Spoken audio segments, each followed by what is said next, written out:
Hi, everyone. It's wonderful to be with you all the way in Near Vision Academy. I'm Adrian Groenewald, and it's a privilege for us to present a Successful Leader Award to our special guest today, all the way from New Zealand, Irene Brodie. And it's wonderful to have you with us. She's the General Manager, Device and Supply Chain at 2 Degrees in New Zealand.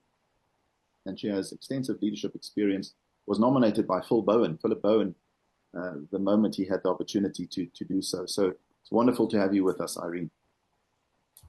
Thanks very much, Adrian. Pleasure to be here. Thank you. I'm going to do the actual handover, and then we'll ask you our key question about successful leadership. So let me quickly go over there. Okay, so it's an exclusive recognition of successful leadership, which we take very seriously, awarded to Irene Brodie for at least these points, and some of it, of course, by your nominator, successfully leading as a senior leader, now as General Manager, Device and Supply Chain at 2 Degrees in Auckland, New Zealand. So congratulations for that. And being an all-round exceptional leader with a unique ability to be across the very smallest detail without micromanaging, and being a pleasure to work with. Also inspiring future successful leaders. And all-round a successful leader in your current role and past roles. And it's a privilege to sign on behalf of Near Vision Academy, where we believe in a journey to best self. We believe you are on that journey. That's why you're nominated. And formally, congratulations. Thank you very much, Adrian. It's a pleasure to receive the award. I was quite surprised and really pleased. Quite a lovely call out in a leadership role. Yeah, it's, one leads not necessarily for recognition, but when it does come, it's not just for you, it's to inspire future leaders. That's why we do this. But we have that key question for you in terms of what's the essence of leadership, successful leadership that you've learned yourself and maybe observed around you. What would that be? Adriana, I think that when I look back at my leadership opportunities over all the years, from in quite young in roles and the opportunities that was given, it has been about the leaders around me, and people around me, and the opportunities they've given me and pushed me and put me forward, and been there to support me through the changes, through the risks, through the learnings, has been a really key one for me. And then the biggest one would probably be ensuring and being deliberate around the team that I build around myself in the leadership roles. One is you sometimes turn up in roles and there are people already there.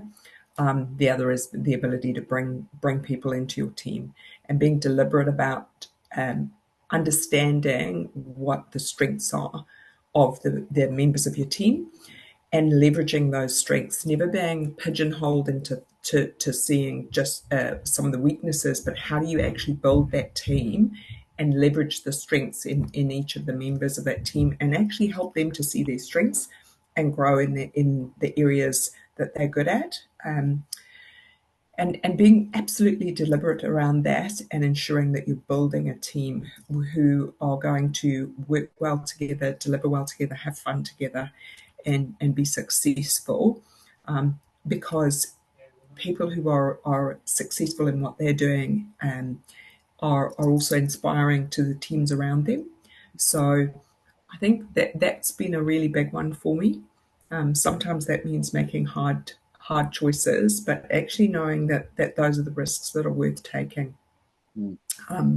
Trusting and trusting in your instinct around what you can see and how you can lift and grow that.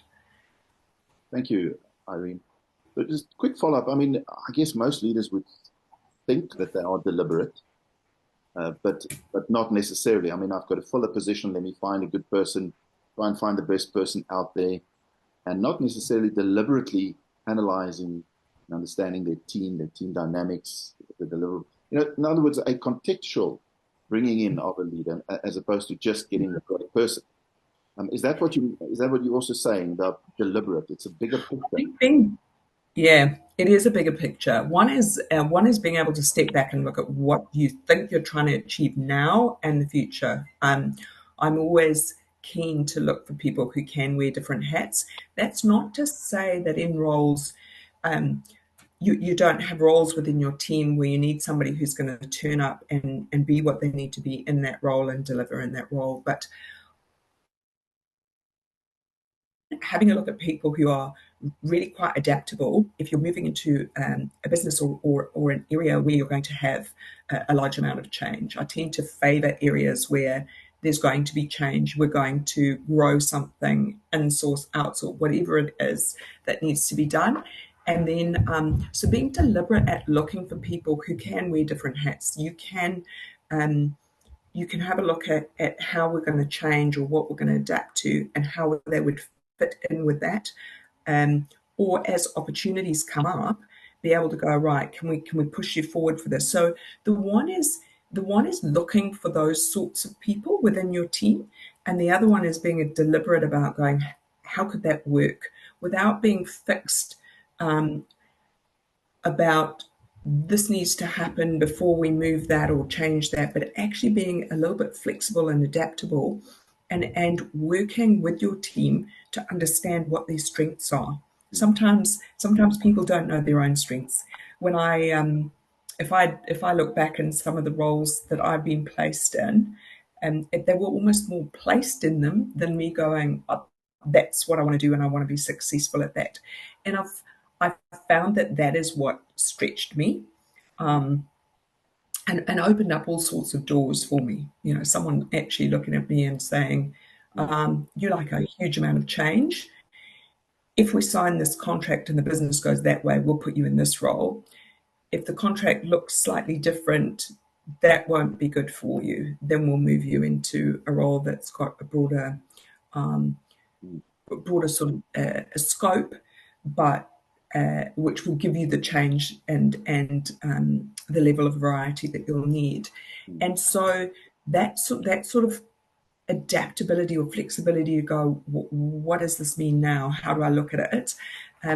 I've found that in leading, being able to identify that in other people within the team, hold on a second, if we do this, if we change the service, or how are we going to show up? So it's looking for those sorts of qualities in team members, and then being deliberate about going, what are their strengths, whether it is that they know the strength or whether it is that you capitalize on the strength.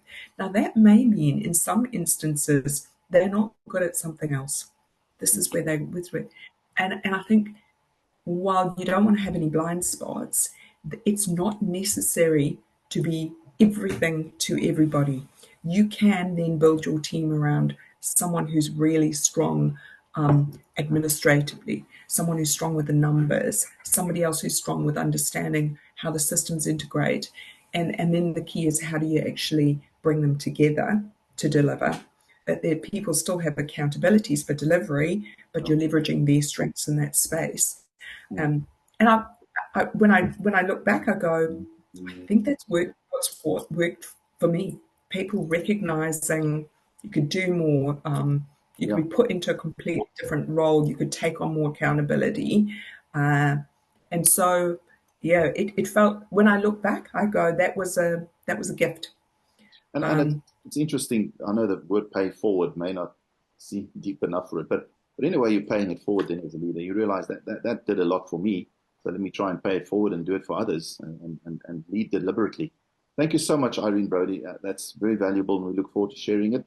And again, congratulations and thank you for joining us and accepting the award. Thank you, Adrian.